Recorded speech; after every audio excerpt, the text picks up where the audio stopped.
You're listening to Seattle Real Estate Podcast. In the Portland Entertainment District, you will find Old Town clubs reopen amid gunfire and ex-soldiers stationed in the street. What's going on? Well, did a little thing called defunding the police, and got record numbers of police that have retired, quit, moved elsewhere. They're out of there. They're out of Portland. Portland's running on fumes as far as the number of police officers to keep the city streets safe. And so what are club owners doing? They are hiring security companies. And that's where we get the ex-soldiers stationed in the street. That's what we're talking about today. We're looking at an article from the Willamette Week. They typically provide an opinion that's a little far more left than I would go, but they've got some good information here. I think it's interesting, and from what I can tell, it makes sense. Let's read about it. If you're new here, before we jump on in, if you're new here, my name is Sean Reynolds. I own a couple of real estate companies, and although I'm from Seattle, people tell me that I have a reasonable take on the news, and that's what we're doing. All right, so this summer, armed men have returned to the downtown core, but for a different reason, to keep parties from turning into shootouts. And we have had a little bit of Antifa activity. They did basically hijack a prayer group, and they threw fireworks and some flash bombs at small children. You know, had some of that good stuff, and that was at a waterfront park. And they took the prayer group, the worship group sound system, and threw it into the Willamette River, because nothing says progress like throwing a sound system in a river.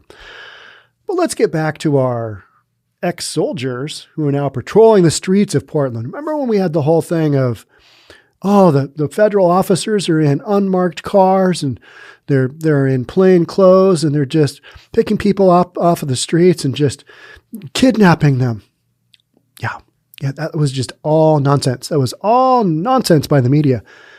Now we've got guys in actual uniforms. They're walking around. They're keeping things safe. And why? Because we don't have enough cops to. Bottom line, the entertainment group of police officers that was normally assigned to the entertainment district, they are not there. The gun violence reduction team, not there. And how's that all working out? Not good. Not good for Portland.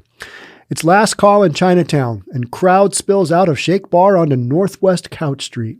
About 200 people stumbling, some looking for electric scooters, women barefoot and carrying their high heels. You know that look?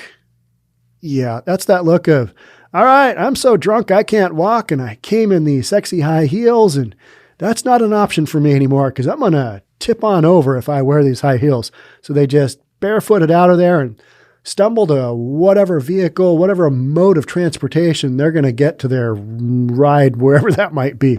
Have you been to a bar lately? I haven't either. I've been to a lot of restaurants since the pandemic and since the whole opening up deal. But the whole idea of going into maybe like a dance club or a nightclub, I haven't seen a concert either. And they have been available. I'm just still kind of thinking that might not be the best call. I don't know. You know, just kind of like, I know it's all been said that everything's good to go. And I know Lollapalooza had, 385,000 people, but they only had 163 cases, something like that. The numbers were low. It was low. I was surprised. I still just don't want to get it. You know what I mean? If I can avoid it, I'm okay with that. With some people, they just got to go.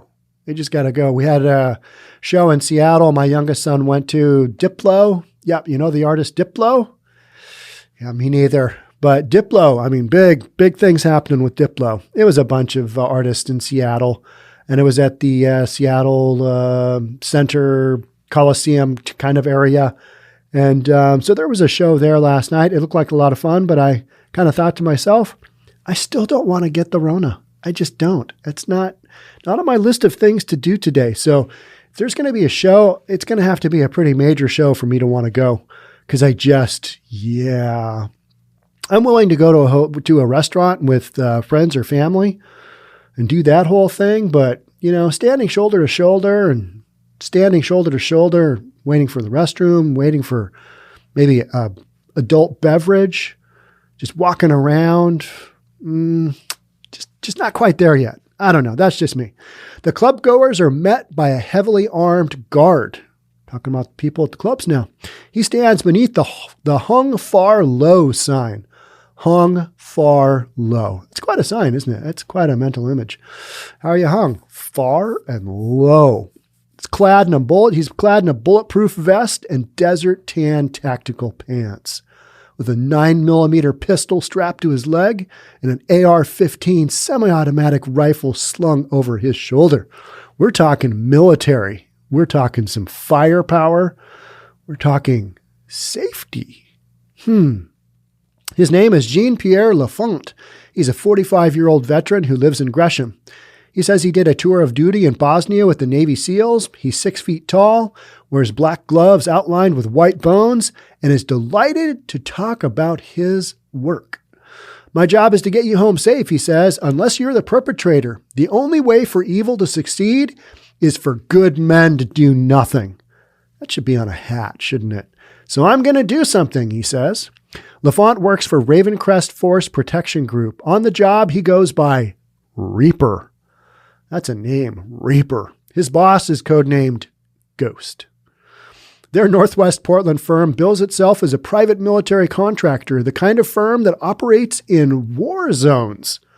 Well, operates in war zones. Portland is a war zone, and the entertainment district, it's no different. It's where all the people come from those neighborhoods where they're shooting each other, get pretty drunk, and then have their beefs, sometimes in the street, sometimes in the clubs. And so club owners make the decision, all right, we're hiring private security, because by the time you call the cops, it's too late, right? And I've had conversations, I've had emails back and forth with those of you in Portland Police Bureau that were assigned to the entertainment squad, whatever it was, but that's no longer there anymore. So here's what owners are having to do. They're basically hiring their own private police force. And you can't really blame them. Because guess what? The police are spread too thin and they got defunded. Crime is on the rise. They're off actually, dealing with real calls, and they don't have the ability to deal with, drunk people and drunk people shooting each other at the club. They're off dealing with, the serious stuff that's ongoing nightly in Portland. Their latest assignment, deployment to one block of Portland's Old Town. That's where they're going. 1 block. After a June shooting in the club's doorway, Shake's owners hired Ravencrest to secure not only the bar, but the length of Couch Street between 3rd and 4th Avenue. So an entire city block between 3rd and 4th Avenues.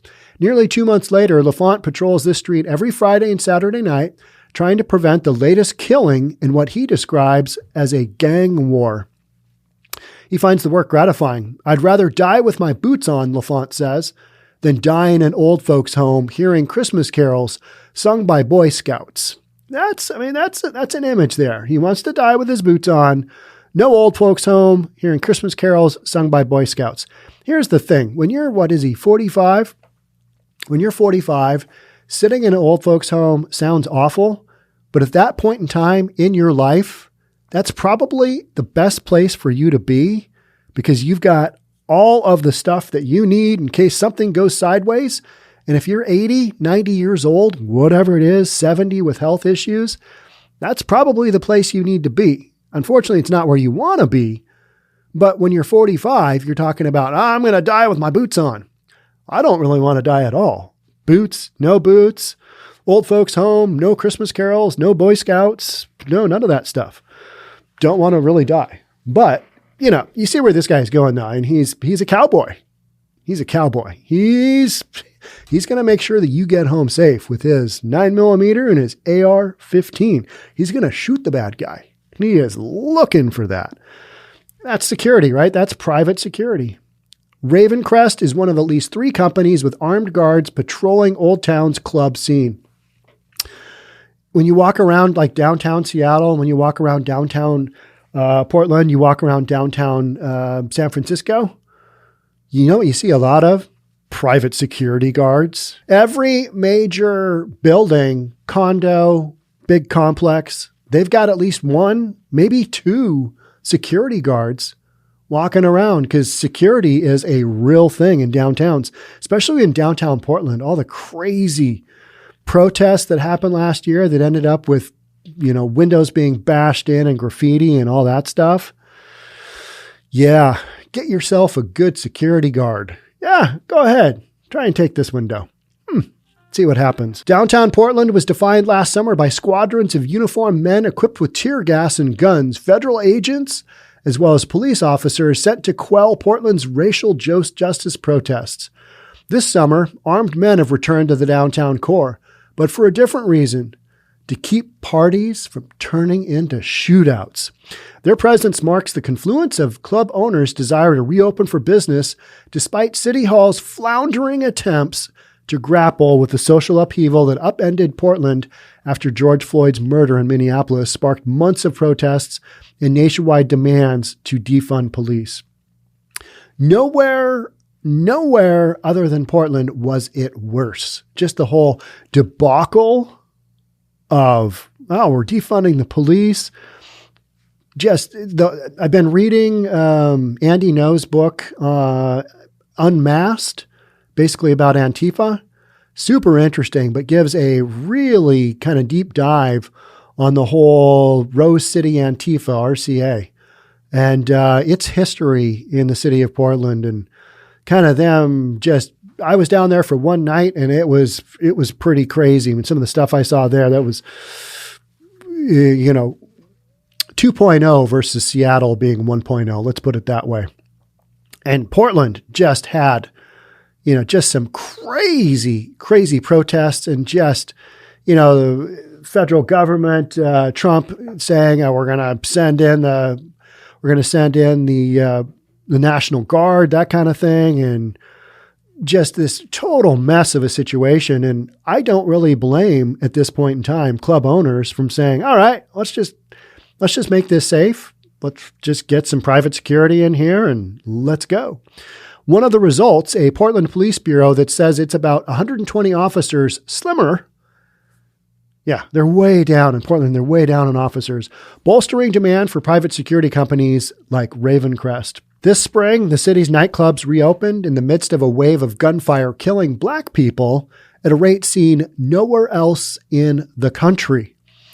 See, they're literally highlighting an article worse than Chicago. And I think at one point in time, that was true. Portland was having more Black people die than even Chicago was, which is, I think it was based on the ratio of the population, something like that. But I mean, just a horrific number of people being shot and murdered. Within days of reopening, bars in the city's entertainment district were packed. In fact, Old Town bar owners say July was their busiest month ever.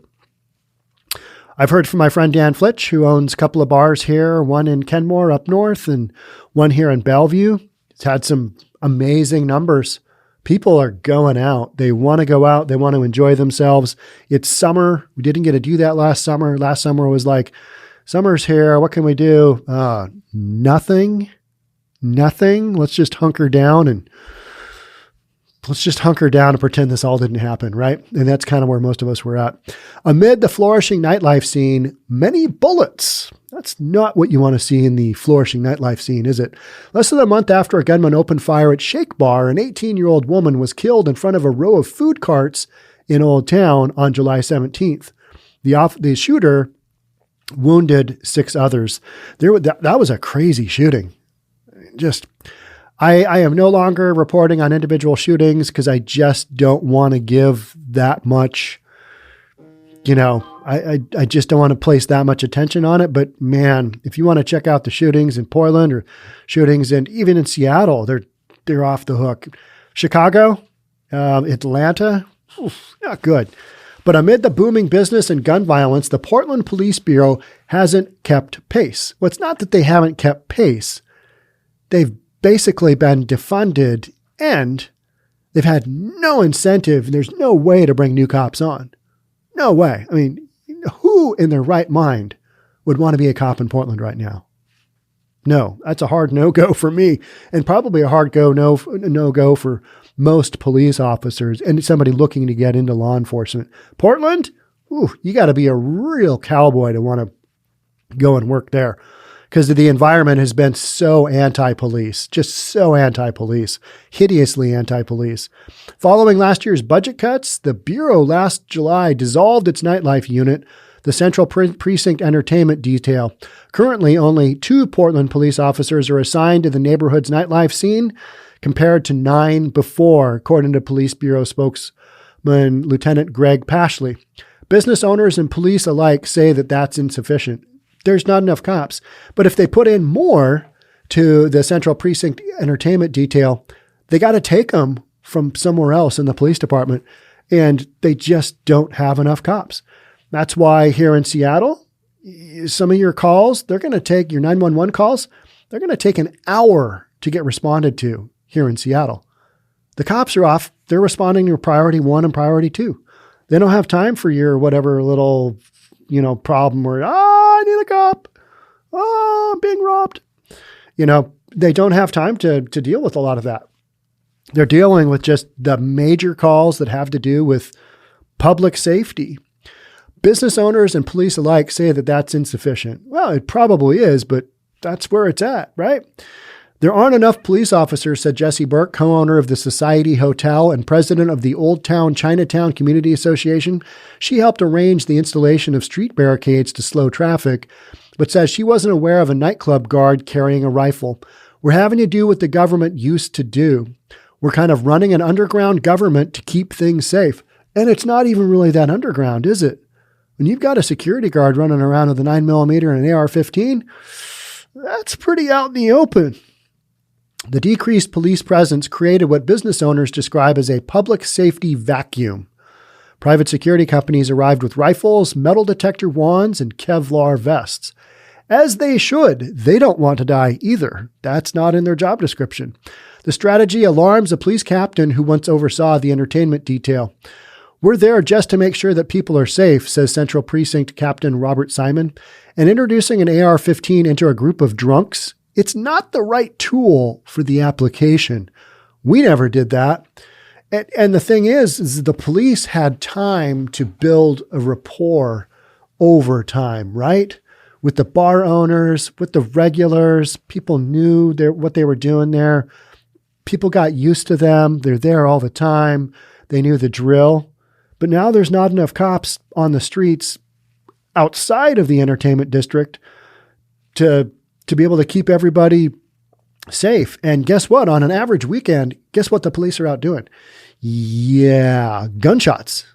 That takes a lot of personnel, right? And then you've got, car hijackings and all kinds of just crazy stuff going on in Portland. On Friday, August 6th, they lined snakes around the exterior of Dixie Tavern at Northwest 2nd Avenue in Couch Street. Thumping bass emanates from inside. Bump, bump, bump, bump. Where rotating red and green spotlights shine on a crowded dance floor of mostly white college-age revelers without masks doing the cha-cha slide. Have you been to a bar lately? Nope, me either. More flock to the dance floor as Bon Jovi's Living on a Prayer begins playing. Living on a Prayer. That's a good song. That's a strong song. When it comes time for the chorus, the DJ cuts the music and the crowd just belts it out the words of a song released in 1986 when I was a junior in high school.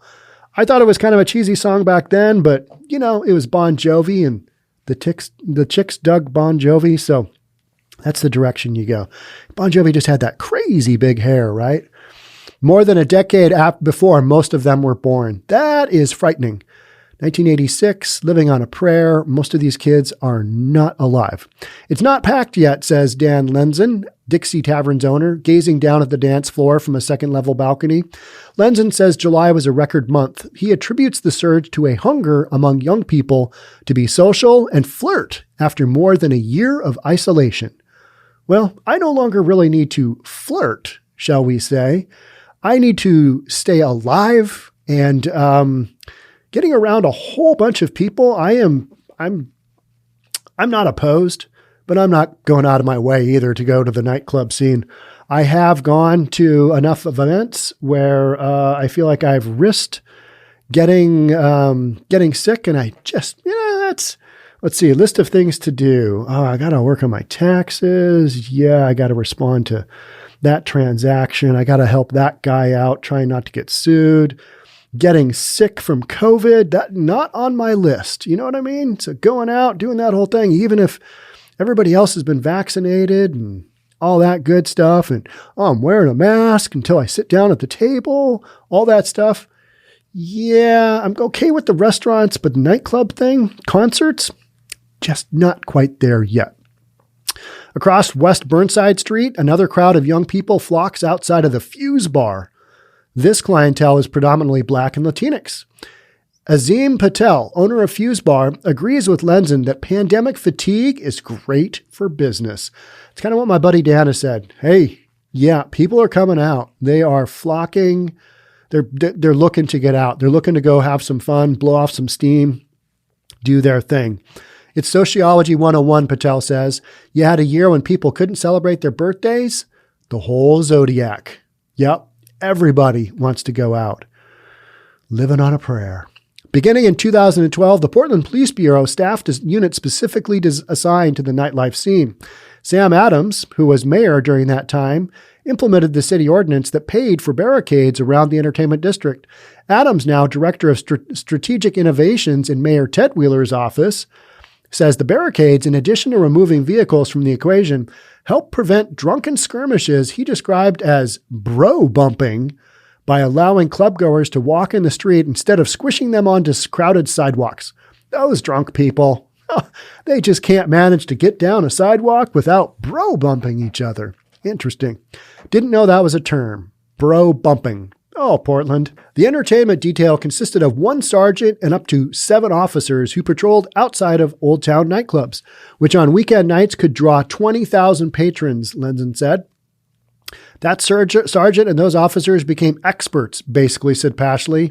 It's a specialty, and that is what I understood from a handful of emails that I've gotten from some of those of you currently in the Portland Police Bureau and also retired, is that's a special gig. It's a special deal. People they get used to dealing with those certain circumstances. And, it's like everybody specializes. Even real estate, you specialize. What do you work on? I work on condos downtown. What do you work on? Acreage out there. I work this neighborhood. I work that neighborhood. Police business, no different. They're working with groups of people. And the groups of people that are coming out of nightclubs, that's a different drill. The entertainment detail officers patrolled on foot within the barricade, and squad cars circled the perimeter. In addition, an officer was and still is assigned to patrol Old Town during the night shift, which lasts from 10 p.m. to 2 a.m. During the day, entertainment detail officers often walked the neighborhood and chatted with business owners, who alerted them about upcoming events so law enforcement could anticipate and prepare for large, potentially rowdier crowds. Then the COVID-19 pandemic hit. Businesses downtown businesses went dark. And last summer, when most activity near the so-called entertainment district consisted of racial justice protests, the Portland City Council slashed the police bureau's budget by $15 million. One of the casualties, Pashley says, was the entertainment detail. So now you've got private security guards taking up the slack.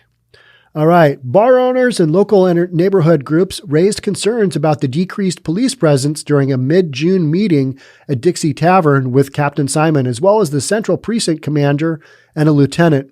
After this meeting, the Police Bureau reinstated one sergeant to the entertainment district, Simon says, bringing the total to 2. Pashley says police in Old Town can call for backup from one of about 18 officers patrolling the Central Precinct, which encompasses about 41 square miles. So what is that, 6.5 by 6 miles? Something like that. And over 200,000 people. Population of Portland, 670,000, I think. But the Bureau says those officers, too, are often busy responding to other calls. So their backup, they're out doing other stuff too, right? We're at the point in the Police Bureau where anytime we add staffing to a certain unit, say the entertainment deal, we have to take it away from something else, says Simon, the Central Precinct captain. Do I cut my daytime bike teams downtown to staff the entertainment detail? I don't know. What's been going on in downtown? Probably much of the same. A little shooting, a little homeless activity, maybe some breaking and entering, some graffiti. Yeah, I mean, much of the same, right? So you cut it from there, you add it to there. All right, yep, not going well there. Let's take it back to over there. Old Town business owners, you just don't have enough cops on the street to keep city of Portland safe. That's the bottom line. And so business owners are like, all right, we don't have enough cops. We're going to hire private. Here's where we are. Old Town business owners hoped the entertainment deal would reappear in this year's budget. That didn't happen. They scrambled to replace it, as the Oregonian reported last week. Lenson erected barricades without city permission, trying to keep cars from speeding past his nightclub. We defunded programs before we figured out what the replacement programs were, the community association's Burke says. The city is in this decision-making spiral of, get this, Band-Aid on top of Band-Aid on top of Band-Aid. I think that's interesting. We defunded programs before we figured out what the replacement programs were. Huh. None of us saw that coming, did we? None of us. All right, you're going to defund the police by 50% now. What are you going to put in its place? What are you going to do there? Let's just see how this social experiment worked out. Oh, we're going to only defund the police by 18%? Talking about Seattle now. Only by 18%? Okay. Well, let's see. Let's see if crime goes down. I'm sure it will. It's not? Interesting. Ooh. Among the scenes of violence, Shake Bar. On June 25th, the shooting at the nightclub's entrance sent 2 people to the hospital. Police found 28 shell casings along Northwest Couch Street. Bullets struck 8 vehicles. It's a mass murder if anybody could shoot, says Andrew Murdoch, who owns nearby nightclub district. It's a mass murder if anybody could shoot. That's frightening. It's basically saying, you got 28 shell casings and really nobody's getting hit. If somebody could aim, this would be a nightmare. Jake Durighello was smoking a cigarette outside Shake Bar. I heard 9 shots and they were shooting through the doorways, he recalls. I just started running. Good call. I might start by ducking, getting my head out of the way of whatever's going on. Duck and run. Yeah. Duck, cover, and run. I think what was that thing we were told to do when we were really young? And even before I was in elementary school in the 70s, I think in the 50s, I remember seeing safety courses in school where if an atomic bomb attack happened, you were to get underneath your desk and hunker down. Okay. Yeah. Duck, cover, and roll. I think that's adequate advice. Durighello, 25, is a photographer who takes portraits for event promoters at Shake. He says the club attracts people from across the city, some of whom are feuding online, but wouldn't typically encounter each other face to face. Feuding online. What a ridiculous waste of time. You have people from northeast, southeast, and you put them all in a pit, Durighello says. Everybody's intoxicated. You get the wrong crowd at any bar. This one just happens to be poppin'. It's got a poppin' bar. So then the guns start a-poppin', and then people end up being shot. So the patrons exiting Shake after last call on August 6th appeared nonchalant about the presence of a guard carrying a semi-automatic rifle. Maybe that's because in Portland you've seen a fair amount of that, and you're just like, it's okay. It's just Portland, you know. We destroy a lot of things. People carry around guns, and not a big deal. And, you know, open carry, that whole thing, and security. All right, as long as we get to go out and party and the place is popping, then we're okay with it. Perhaps it's the alcohol. One young woman in a mini dress walks up to LaFont and caresses one of his biceps. Gorgeous, gorgeous, she coos. Handsome boy. That gal's drunk. She needs to go home, right? LaFont's boss, Corey Webb, stands several feet away in the center of Couch Street, scanning the crowd for handguns. My eyes are twitching from looking at people's hands, he says. We have to treat this almost like overseas. Keep your head on a swivel. Just looking everywhere. Webb 41, he uses the moniker Ghost. Remember, I think he's the fearless leader here, is an easygoing, portly man who stands 5'6". In his spare time, he drift races sports cars. So we have got, what's that? Fast and the Furious going on here, right? Yeah, my hairdresser's husband, he drift races sports cars as well.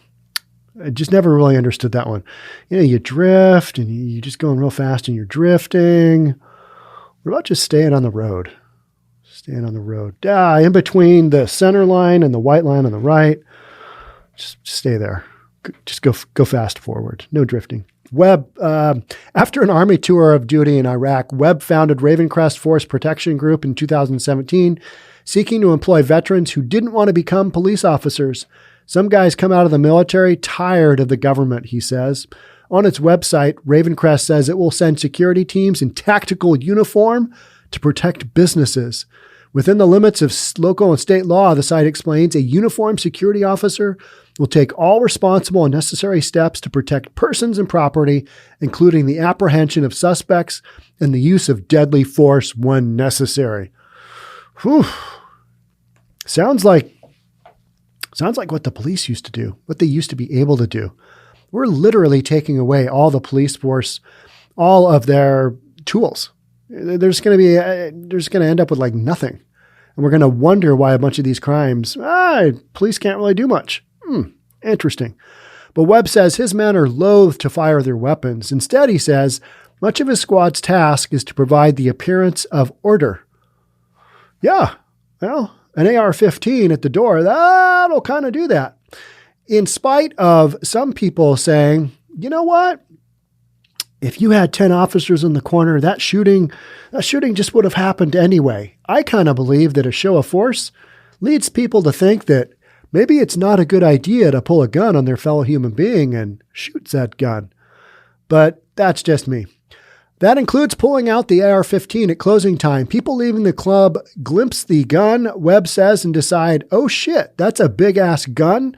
I'd better get out of here. It's interesting. Let's read that one again. Oh shit, that's a big-ass gun. I'd better get out of here. There is probably something to that, right?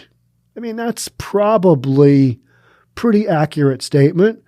Would I think about pulling out a gun if a guy over there is there with an AR-15? I would be less likely to do so. Less likely to do so. Faux show, right? Because the club is popping.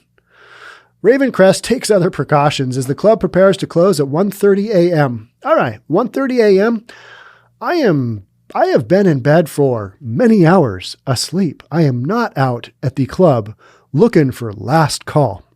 Webb pulls a Mercedes ML 350 SUV into the intersection. The vehicle has bulletproof doors. And Webb says people smoking cigarettes on the sidewalk can duck behind the vehicle if bullets fly. All right. I did not think that one through. He's got, as it prepares to close, he pulls the Mercedes into the intersection. The vehicle has bulletproof doors. How expensive is a bulletproof door? I want to know. Can I get bulletproof doors on my Jeep Grand Cherokee? I'm sure I can, right? I mean, if this guy did. Do I need them? Probably no. Webb's greatest concern, a surface parking lot across Northwest 4th Avenue from Shake. He says patrons leave their guns in vehicles parked in the lot, and if a fight breaks out, they run back to their cars and fire toward the club. This is just insane. Why are we going to the club again? Oh, that's right. It's popping. And there's cute drunk girls who will come up and massage your biceps if they're big enough, apparently. I mean, that's what the article is saying. Ravencrest guards dubbed this parking lot the boneyard after a field of burned out cars in Iraq where snipers would fire on U.S. soldiers. This is our worst nightmare, this parking lot, Webb says. The boneyard. All right, now I want to go to Portland just to see the boneyard. I mean, that's something, right? His team will pursue shooters across the road and into the maze of parked cars, he adds. But Webb has grown uneasy about this assignment. I wouldn't be downtown, he says, if they weren't paying us a king's ransom. There you go. How much are you getting paid? A lot. Yeah, because this sounds sketchy, doesn't it? It sounds a little tricky. All right, there's the boneyard over there. said patrons run out of the Poppin' nightclub. They go grab their guns and then they fire backwards at the club. I am not looking to go clubbing right now at all. Lenzen, the Dixie Tavern proprietor, says his security team, which he trains in-house, is unarmed. That's for two reasons. First, Lenzen said, most shootings in the entertainment district occur outside or from a drive-by vehicle. Second, he fears that a firearm in a crowded nightlife setting would injure bystanders. That is kind of one of my thoughts too, is when you have a gun in there, things might go sideways. All right. Granted, these guys, I mean, they're former military. All right. I get that. I kind of still just want to have a police officer in there. Just make me feel better. I don't know. That's just me. I worry about what's potentially in the background, he says. When there's an armed security officer and somebody shooting at them, what are they going to shoot back at? I don't know. Don't have an answer for that one. Portland police aren't thrilled either. Officers expressed concern that drunken clubgoers might not be able to distinguish between a cop and a guard. There's a lot of things to be concerned with here, but we're at this position where club owners have to make a decision. Hey, I got a lot of people here, and I got a bunch of knuckleheads running around with guns who are literally shooting each other. What do I do? And so as a small business owner, they have to make a decision. They bring in a private security company. Some of the customers who may have a few libations or maybe a little intoxicated, they might not understand the rules of engagement with these separate and different companies, said Captain Simon.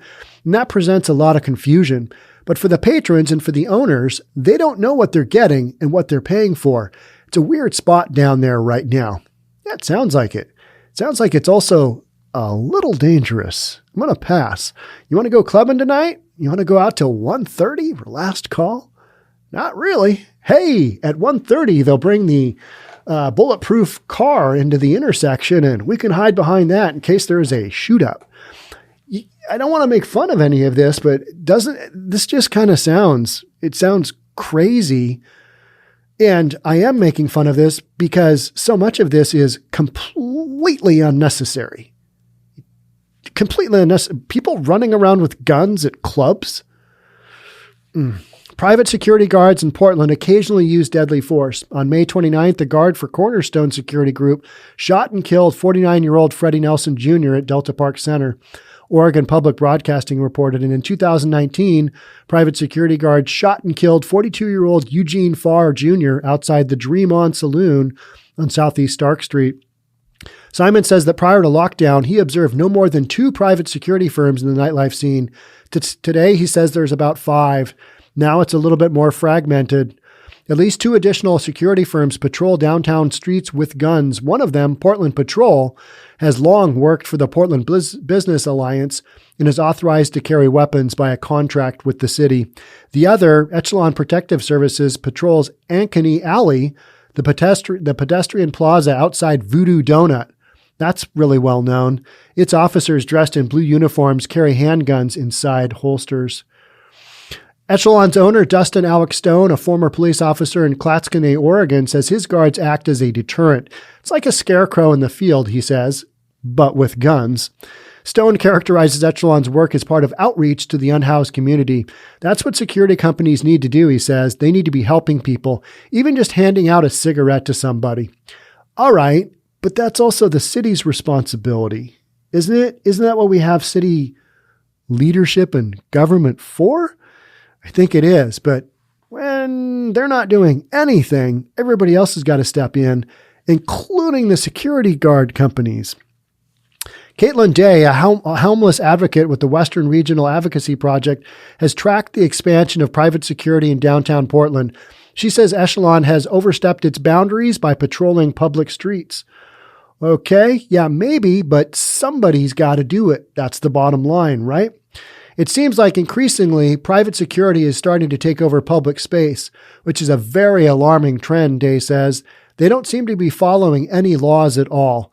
Well, I don't hear of them being arrested, so they must be following some laws. In Oregon, private security guards receive certification from the state agency that trains police, the Department of Public Safety Standards and Training.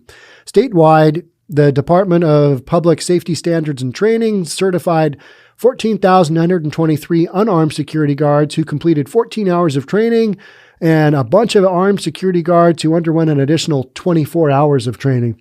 So extra 24 hours, you get to carry a gun. But it's difficult to say how frequently state-certified private security guards use force of any kind. That's because the Bureau who oversees that does not require incident reporting. Instead, it relies on complaints submitted by the public, police, and security companies themselves. A lot of individual companies really hold their employees accountable, and they do have them fill out those types of reports to keep on file.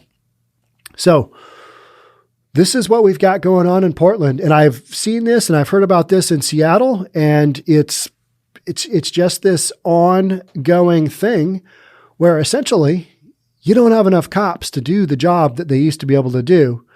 And so private businesses, especially ones that operate at night, they're taking matters into their own hands, and they're hiring security guards who are armed.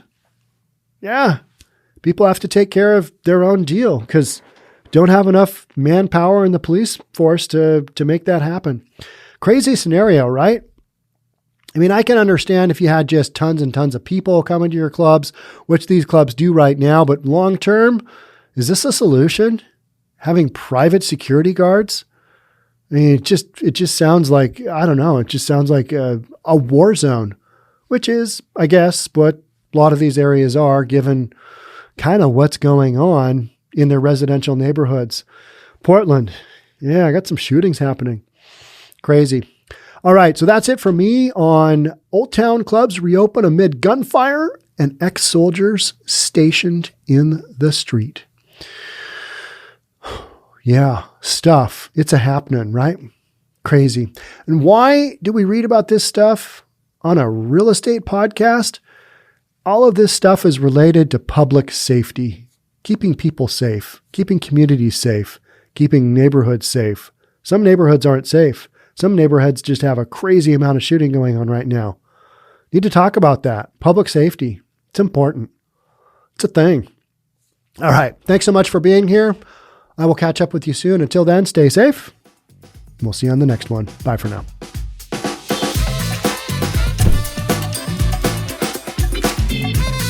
Don't forget to subscribe to our channel and hit the notification bell so you'll know when our next video is out.